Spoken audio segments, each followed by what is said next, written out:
first we advancing balloon and Radiologs Kārlis Kupčs šodien runā angliski, lai kolēģi no Lietuvas, Igaunijas un Zviedrijas varētu saprast. Nav tāfeles vai filmas. Šāds Baltijā pirmais mācību seminārs notiek invazīvās angiogrāfijas laboratorijā ar īstu pacientu.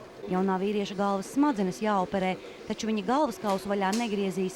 Visu izdara ar instrumentiem, kas nav lielāki par diegu. Katru savu soli ārsti redz trīsdimensiju attēlos. Tas, kas vienā no ekrāniem attēlā atgādina ābolīti, patiesībā ir bīstama bumba ar laika degli. Ja šis bumbulis plīst, smadzenēs veidojas asins izplūdums.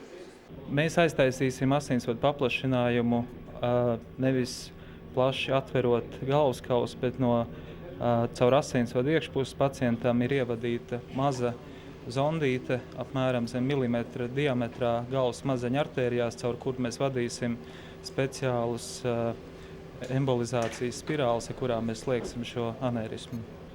Aptuveni 30 cilvēki seko katram Kupča solim. Viņu vidū ir arī viņa skolotājs no Upsalas universitātes. Tieši turp latvieši brauc mācīties šo metodi. Tagad, kad Stradiņa slimnīca par valsts naudu gandrīz 1 miljonu latu nopirka Baltijā modernāko aparatūru, ārsti brauc mācīties pie mums. Jūsu ārsti ir viena no labākajiem Baltijas reģionā. Es esmu strādājis ar viņiem un varu apgalvot, ka viņi tiešām ir visapdāvinātākie. Visā pasaulē uzstādīti tikai 130 šādi aparāti, pārsvarā Amerikas klīnikās un tikai retā Eiropas hospitālī. Tiešām tā aparatūra, kas ir mums pieejama un operācijas, kā mēs varam veikt, tādas ir atsevišķas vietas būtībā pasaulē, kur tikai to dara.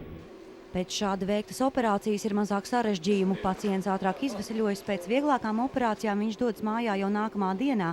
Gadā šādā laboratorijā var ārstēt aptuveni 1200 pacientus. Vajadzētu vēl vairāk, bet speciālistu trūkst arī pašiem. Aika Incivans, Milovs, Latvijas televīzija.